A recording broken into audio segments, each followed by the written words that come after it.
Alright, last video we learned how to make a simple window, calling it an app, but it's a window you can use to put in information. So next, let's look at what's called a text box. So again, from GUI 0, import, and these are the items you want to import. So app, text, text box, whatever is in the documentation online. I'll put a link down below for that.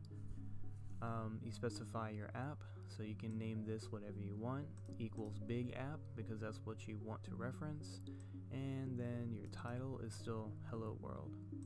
And then at the very end you want to add this line so it'll actually display your app, and small app is referencing small app. So for text box, you would name this whatever you want. So it'll be whatever equals text box. I'm just gonna name it text box. Actually, I'll leave it whatever, just so you believe me. Alright, and then opening parentheses, and let's see, it's gonna belong to the app. Specify that. With text box, you can display text inside of it automatically. You can display it blank. You can display, well, scratch that. You can have it a certain size. You can have it multi-lined. You can change the color. So let's just start and just show a text box. So let's go with width equals, let's make it 100 and see how big that is, and then height. You can only specify height if you specify multi-line, so I'll do that in a second. So we'll just do width, and then that's really all you have to do. And then hello world's gonna go away because I just erased that. Actually, you know what? Let's leave that, and then let's just keep adding to this app everything new we do. So let's go to, that was text. I'll name that hello text. Name it whatever you want. Let's see, it belongs to text, and then it belongs to the app, and then you want to, oh, see, this is the pop-up I was talking about. I don't know why it didn't come up last time, but it tells you everything that you can like add to this line. So text equals hello world, and then you can specify the color and all that. I'm not going to do that right now. And then font equals, oh, I didn't end, there we go. Alright, Helvetica, and then, oops. Alright, Helvetica, and we'll do what size equals, I think we did 60, and in parentheses, space, I like to space in between everything, I don't know why. So let's run this, we'll have our text, we'll have our text box, and 100's a bit big, so let's make that at least 50. Control S, F5. Alright, so that's pretty good size. So this is a text box. Actually, I should see right. And make sure you do the inside the code up here. Make sure you do the capital B that's specified in the documentation. Capital T, capital B. So that's a text box. You can write text in there. You can also have text automatically appear in there with the .value property. So if we go under this, you can do it anywhere. Reference whatever the object is. We call the object hello text. So you want to reference that.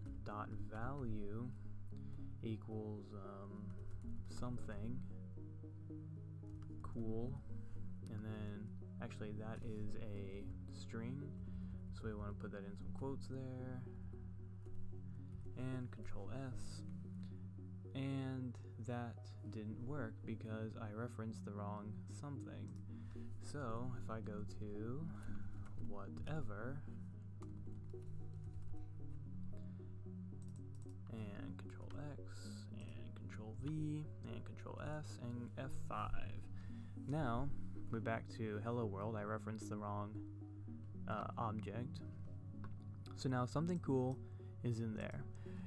You can also have a push button that saves whatever you have in the text box to a file. Endless things you can do. So we'll just leave that, like I said. We'll just keep going here. So let's do one more thing in this video real quick. We'll add a push button. So you can name it whatever you want. I'll just name it push equals big push button, because that's what I'm referencing. Also, it's going to be inside the app. And with push button, you can do a couple things. You can do a command, you can do size, you can do text on the button, stuff like that. It's always, in this module, it's always going to be like a rectangular push button, or a square, depending on your dimensions, but it won't be circular or anything like that in this module. So let's go to text. Whoops, and that's going to be a lowercase text, and it's going to be equals, that's going to be a string, so it's going to be push me, and that can be whatever you want. And we'll do width. Actually, the width might not work in here. Let's add that to the bottom. We'll just leave it like that, and then we'll do it down here. We'll add a width. So we can do push dot width, and this is just a property. Sometimes it doesn't work in the same line as everything else, so I just always do it in a property.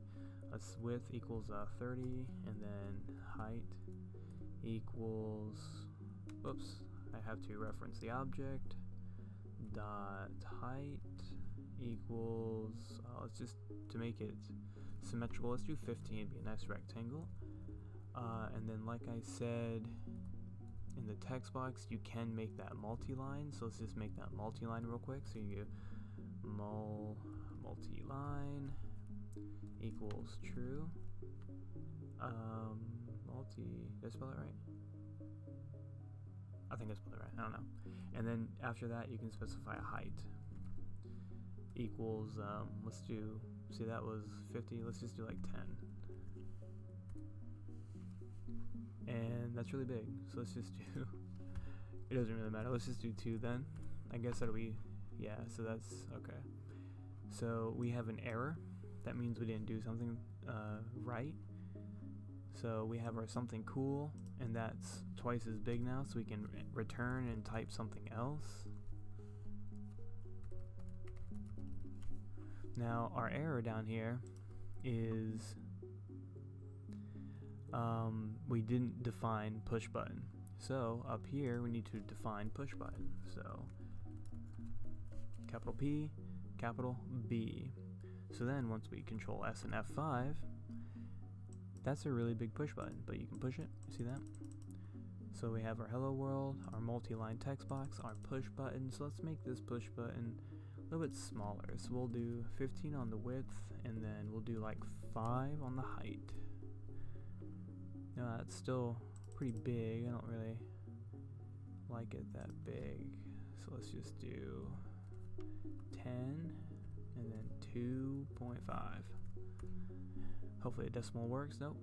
So a decimal, so this is actually a decimal or a float. It's not accepted. So now we have a moderately sized push button, and you can change the colors. You can write a function to where this will change colors and toggle every time you click it and do something else. We'll go over that later.